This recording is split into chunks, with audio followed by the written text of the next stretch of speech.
Online গণিত ক্লাসে তোমাদের সকলকে সুস্বাগতম। আশা করি করোনার এই মহামারীর সময়ে তোমরা পরিবার পরিজনের সঙ্গে ভালো আছো, সুস্থ আছো এবং নিয়মিত পড়াশোনা করছো এবং সাম্প্রতিক অ্যাসাইনমেন্ট নিয়েও একটু ব্যস্ত আছো। আজকে আমি বলরাম পাল, সহকারী শিক্ষক, বিআরবি আজুগড়া মাধ্যমিক বিদ্যালয়, আজুগড়া তেরোকাদা, খুলনা। প্রতি ক্লাসের ন্যায় আজকে আমি তোমাদের সঙ্গে আলোচনা করব তোমাদের গণিত বইয়ের 16 অধ্যায়ের 16.2 অনুশীলনীর চতুর্ভুজ এবং সুষম বহুভুজের ক্ষেত্রফল নির্ণয় সম্পর্কে। শুরুতেই আমি ব্ল্যাকবোর্ডে একটা চিত্র আঁকছি, তোমরা সকলে মনোযোগ সহকারে দেখো। এটা কিসের চিত্র? আশা করি সবাই বলতে পারবে। এটা একটি আয়তক্ষেত্র। আয়তক্ষেত্র, তাহলে আয়তক্ষেত্রের এটা এ বি সি ডি যদি একটা আয়তক্ষেত্র হয় তাহলে এর ক্ষেত্রফল সম্পর্কে আমরা জানি।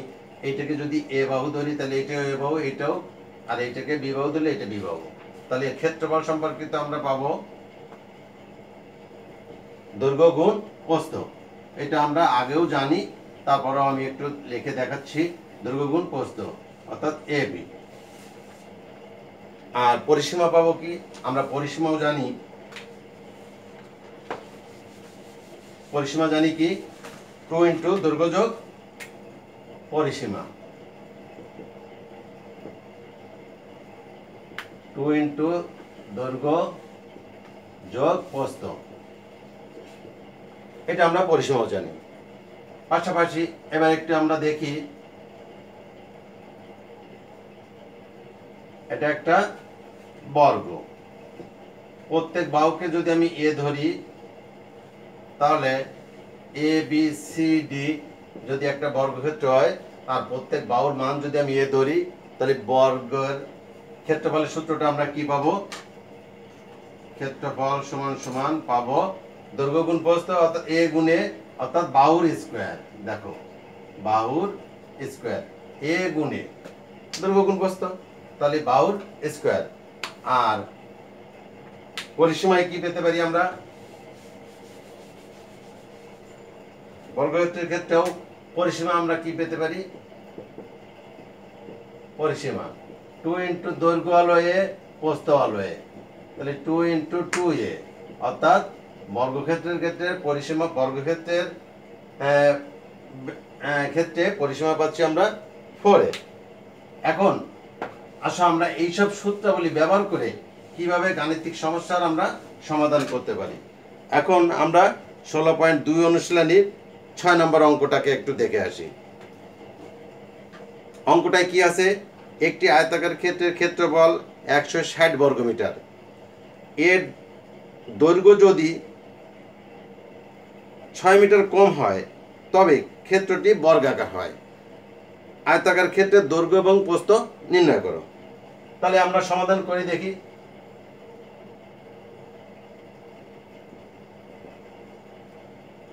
মনে করি আয়তাকার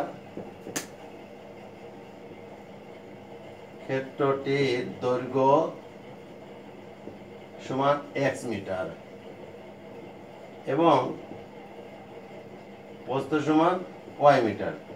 তাহলে ক্ষেত্রফল পাবো কি? আমরা সূত্রেই শিখে আসছি, দৈর্ঘ্য গুণ প্রস্থ x বর্গ মিটার। আমাদের প্রশ্নের ভিতর দেওয়া আছে ক্ষেত্রফলের মান প্রশ্ন মতে xy is equal to 160। এইটাকে যদি আমরা মার্কিং করে রাখি 1 নম্বর সমীকরণে, তাহলে আমরা xy is equal to বললাম কি 160। আবার প্রশ্নে বলা আছে দৈর্ঘ্য যদি এর 6 মিটার কম হয় তাহলে এটি বর্গাকার হয়। সেই ক্ষেত্রে দেখো আমরা আরেকটা সমীকরণ পাচ্ছি, y is equal to, এবং দিয়ে আমরা লিখি y is equal to x minus 6। এটাকেও 2 নম্বর দিচ্ছি। y is equal to x minus 6 কেন হলো একটু বলে আসি। যেহেতু আমাকে বলা হয়েছে প্রশ্নে দৈর্ঘ্য যদি 6 মিটার কম হয় তখন এটি বর্গাকার হয়, আর বর্গাকার মানেই দৈর্ঘ্য প্রস্থ সমান হবে। তাহলে সেই ক্ষেত্রে প্রস্থ আমি y ধরেছিলাম is equal to x minus 6। এখন এই দুটো সমীকরণকে আমরা কাজে লাগিয়ে আমরা অঙ্কের সমাধান করতে পারবো। এখন y এর মান 1 নং সমীকরণে বসিয়ে পাই। দেখি আমরা কি পাই। দেখো 1 নম্বর সমীকরণ আছে x y, তাহলে y এর মান বসাই x - 6 = 160। আমরা 1 নং সমীকরণে y এর মানটা কিন্তু বসিয়ে দিলাম। এইবার আমরা এখান থেকে ক্যালকুলেশন করব x² - 6x = 160, x² - 6x - 160 = 0।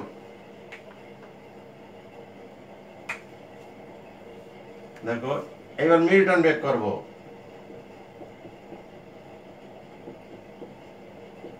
= 0। এবার x আমরা এখানে কমন নিই, x - 16 প্লাস 10 কমন নিলে দেখো x - 16 = 0। দেখো কি পাচ্ছি আমরা, x - 16 × x + 10 = 0। আমরা একটু বই দিকে মুছি। এবার দেখো অতএব x - 16 = 0 অথবা x + 10 = 0। অতএব x = 16 অথবা x = -10, কিন্তু x not -10। কারণ কি? কারণ দেখো আয়তাকার ক্ষেত্রের অথবা বর্গাক্ষেত্রের দৈর্ঘ্য বা প্রস্থ কখনোই ঋণাত্মক হতে পারে না। যেহেতু আমি x - 10 আসছে, তাহলে x আমি দৈর্ঘ্য ধরেছিলাম, তাহলে দৈর্ঘ্য কখনোই আয়তাকার ক্ষেত্রে কখনোই ঋণাত্মক হতে পারে না। তাহলে আমরা সেইটাই লিখব, কারণ দৈর্ঘ্য কখনোই ঋণাত্মক হতে পারে না। আমরা একটু সাইডে নোটটা দিয়ে দেব, কারণ দৈর্ঘ্য কখনোই ঋণাত্মক হতে পারে না। তাহলে অতএব x = আমরা এই যে 16 পেয়ে গেলাম। তাহলে আয়তাকার ক্ষেত্রের দৈর্ঘ্যটা কত পেলাম? 16। এখন বা এবার x এর মান 2 নং সমীকরণে বসিয়ে পাই। দেখো 2 নং সমীকরণ ছিল আমার y = x - 6,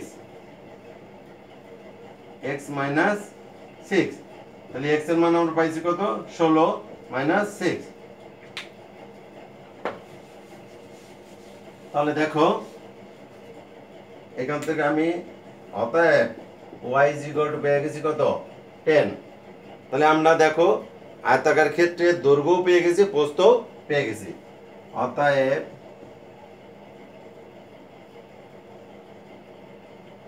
আয়তাকার ক্ষেত্রটির দৈর্ঘ্য 16 মিটার এবং প্রস্থ 10 মিটার। ক্ষেত্রটির দৈর্ঘ্য 16 মিটার এবং প্রস্থ 10 মিটার। আমরা আমাদের অঙ্কের একেবারে শেষ প্রান্তে চলে আসছি। এইবার আমি উত্তরটা লিখে দিলেই, উত্তর দৈর্ঘ্য 16 মিটার এবং প্রস্থ 10 মিটার। আমরা দেখো অঙ্কটার সমাধান করতে পেরেছি নিঃসন্দেহে, নির্ভুলভাবে। তোমরা একটা মনোযোগ সহকারে দেখবে, সূত্র প্রয়োগ করে সূত্রটা জানা থাকলে অঙ্কটা কত সহজভাবে আমরা সমাধান করতে পারি। এখন আসো আমরা একটু সুষম বহুভুজের ক্ষেত্রফল সম্পর্কিত আলোচনা করি।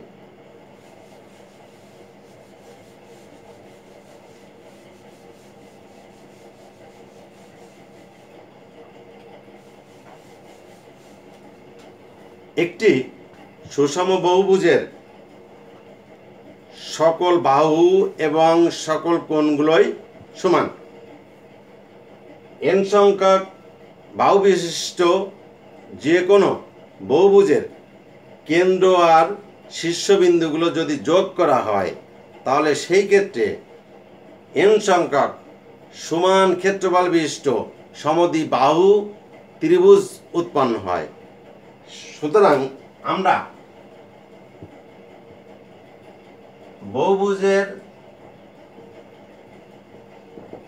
বহুভুজের ক্ষেত্রফল ইজ ইকুয়াল টু কি লিখতে পারি? বহুভুজের ক্ষেত্রফল ইজ ইকুয়াল টু আমি লিখতে পারি n গুণ একটি ত্রিভুজ ক্ষেত্রের ক্ষেত্রফল। একটা ত্রিভুজ ক্ষেত্রের ক্ষেত্রফল। আমরা কি বলছি? সুষম বহুভুজের সকল বাহু এবং সকল কোণগুলোই সমান। এখন একটা সুষম বহুভুজের কেন্দ্র থেকে যদি শীর্ষবিন্দুগুলো যদি যোগ করা হয় তাহলে n সংখ্যক সমান ক্ষেত্রফল বিশিষ্ট সমদ্বিবাহু ত্রিভুজ উৎপন্ন হয়। সেই ক্ষেত্রে আমরা লিখছি বহুভুজের ক্ষেত্রফল, সুষম বহুভুজের ক্ষেত্রফল, সুষম বহুভুজের ক্ষেত্রফল সমান আমরা লিখতে পারি n গুণ একটি ত্রিভুজের ক্ষেত্রফল। আবার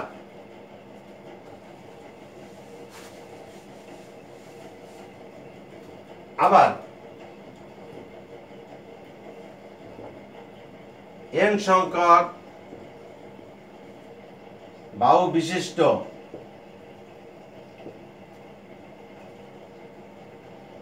সুষম বহুভুজের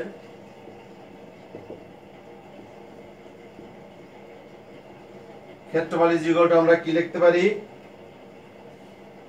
n a square by 4 cot 180 degree by n, এই একটাও আমরা সূত্র লিখতে পারি। এখন এইটা কোথা থেকে পেলাম? nটা কি এটা কি আমাদের একটু জানার দরকার আছে। nটা হচ্ছে বাহুর সংখ্যা। যদি বলি পঞ্চভুজ, ষড়ভুজ, অষ্টভুজ, তাহলে nটাই হচ্ছে এই 5 6 8। আর এটা কি? এটা হচ্ছে প্রতিটা বাহুর মান। প্রতিটা বাহুর মান যদি 4 সেন্টিমিটার, 5 সেন্টিমিটার, 6 সেন্টিমিটার হয়, এই প্রত্যেকটা বাহুর যদি অষ্টভুজ যদি বলা হয় 3 সেন্টিমিটার দৈর্ঘ্য বিশিষ্ট অষ্টভুজের, অর্থাৎ অষ্টভুজের প্রতি বাহুর দৈর্ঘ্য 3 সেন্টিমিটার, এই ক্ষেত্রে ওই 3ই হবে এর মান। তাহলে আমরা বুঝতে পারলাম যে n সংখ্যক বাহু বিশিষ্ট সুষম বহুভুজের ক্ষেত্রফলের সূত্রটা আমরা জেনে নিলাম। এখন আসো আমরা দেখি এইসব সূত্রগুলি ব্যবহার করে কিভাবে আমরা গাণিতিক সমস্যার সমাধান করতে পারি। এখন আমরা তোমাদের গণিত বইয়ের 16.2 অনুশীলনীর 13 নম্বর অঙ্কটাকে একটু দৃষ্টিপাত করি। একটি সুষম অষ্টভুজের কেন্দ্র থেকে কৌণিক বিন্দু দূরত্ব 1.5 মিটার হলে এর ক্ষেত্রফল নির্ণয় করো।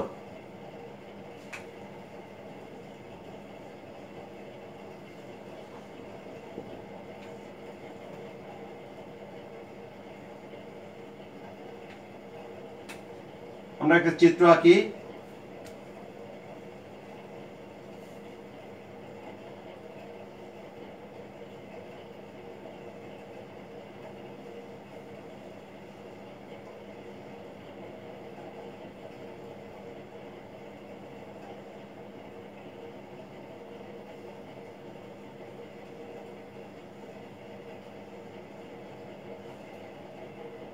A B C D E F G H। দেখো একটা মনে করো অষ্টভুজ, এর আছে ও কেন্দ্র, আর অষ্টভুজের এখানে বলা আছে যে কেন্দ্র থেকে কৌণিক বিন্দু দূরত্ব আছে 1. মনে করো এখানে 1.5, তাহলে এইটা 1.5, কারণ বৃত্তের ক্ষেত্রে মানে এখানে প্রতিটা কেন্দ্র থেকে কৌণিক বিন্দু দূরত্ব, একটা কৌণিক বিন্দু একটা কৌণিক বিন্দু, একটা কৌণিক বিন্দু, একটা কৌণিক বিন্দু, একটা কৌণিক বিন্দু, এখানে 8টা কৌণিক বিন্দু আছে। এর প্রত্যেকটার কেন্দ্র থেকে কৌণিক বিন্দু দূরত্ব 1.5। আর সেই ক্ষেত্রে এখানে এই কোণটার মান কত হবে সেটা আমরা একটু জানি চিত্রে। যে কোনো একটা বিন্দুতে সাধারণত আমাদের কত ডিগ্রি কোণ থাকে? যে কোনো একটা বিন্দুতে আমাদের 4 সমকোণ অর্থাৎ 360 ডিগ্রি কোণ থাকে। তাহলে যেহেতু এখানে আমি প্রথমেই বলে আসছি যে সুষম বহুভুজের প্রতিটা বাহুর মান সমান এবং প্রতিটা কোণেরও মান সমান, তাহলে যেহেতু এখানে 8টা সমান ক্ষেত্রফল বিশিষ্ট সমদ্বিবাহু ত্রিভুজ উৎপন্ন হয়েছে, তাহলে 360 ডিগ্রিকে যদি আমরা 8 দিয়ে ভাগ করি তাহলে প্রতিটা কোণের মানই আমরা পাচ্ছি দেখো 45 ডিগ্রি। এখানে কেন্দ্রে প্রতিটা কোণের মান হচ্ছে 45 ডিগ্রি। তাহলে এখন আমরা আসলে সমাধান করি।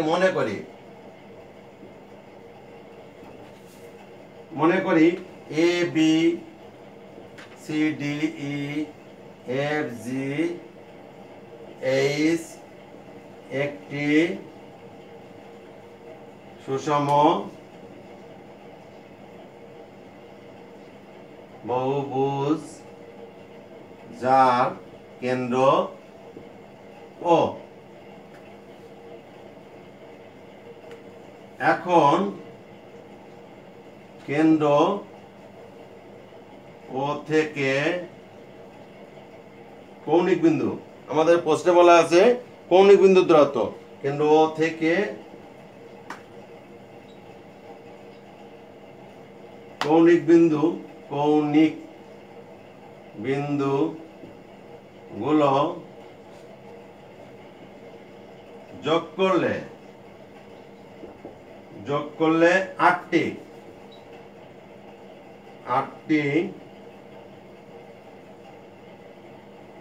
সমান ক্ষেত্রফল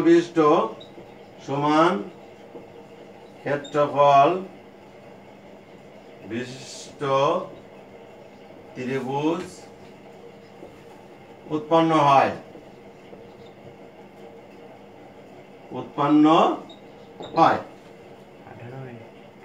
তাহলে এখন আমরা কোণের মানটা একটু জেনে আসি। তাহলে অতএব এ ও বি কোণ is equal to 360 degree by 8। তাহলে আমরা এখানে পাইছি কত? 45 ডিগ্রি। ঠিক আছে। আবার কেন্দ্র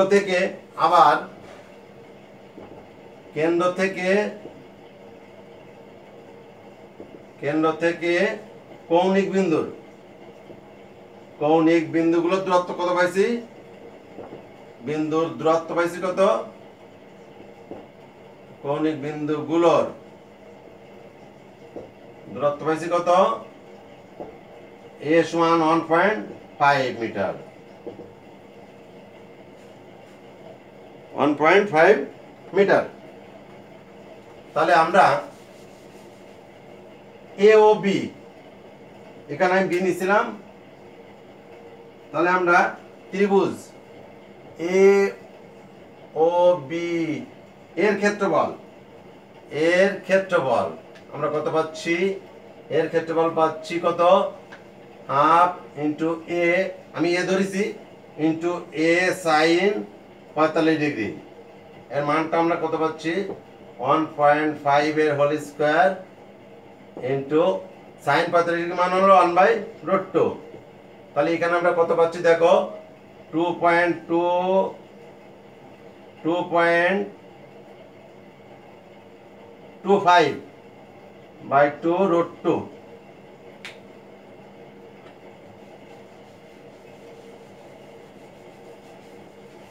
তাহলে আমার ত্রিভুজ আছে কয়টি? 8টি। তাহলে অতএব বহুভুজ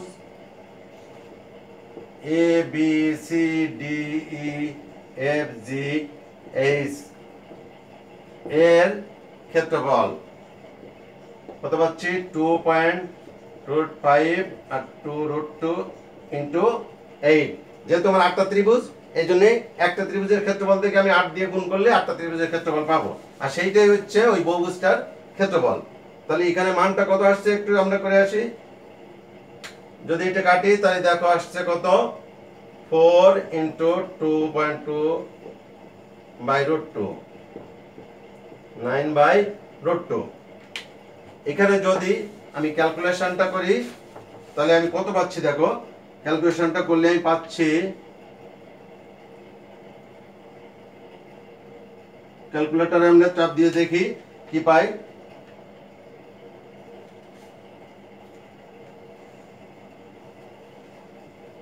6.363961 তাহলে এখান থেকে এখানে আমি 10% নোট দিয়ে দেবো বাই ক্যাল। তাহলে আমরা রাখছি তো দেখো 36 এত কি ক্ষেত্রফল যেহেতু বর্গ মিটার প্রায়, এত বর্গ মিটার প্রায়। তাহলে আমরা দেখো অঙ্কের সলিউশনের দিকে চলে আসছি। এখানে আমি বাই ক্যাল লিখলাম কেন, যেহেতু আমি ক্যালকুলেটরের সাহায্য নিয়ে করছি। সুপ্রিয় শিক্ষার্থীরা, তাহলে আমরা একটা সুষম বহুভুজের ক্ষেত্রফল সহজে নির্ণয় করতে পারলাম। আর তোমরা জেনে থাকবে বর্তমানে আবারও শীতের প্রকোপে করোনার প্রভাব বাড়তে পারে। এর জন্য তোমরা সবাই স্বাস্থ্যবিধি মেনে সামাজিক দূরত্ব বজায় রেখে চলাফেরা করবে, নিয়মিত বাইরে গেলে মাস্ক পরিধান করবে। এছাড়া তোমরা নিয়মিত অনলাইন গণিত ক্লাসে সংযুক্ত হও, সেই আশাবাদ ব্যক্ত করে তোমরা সকলে ভালো থাকো, সুস্থ থাকো, এই কামনায় আজকে শেষ করছি। সকলকে ধন্যবাদ।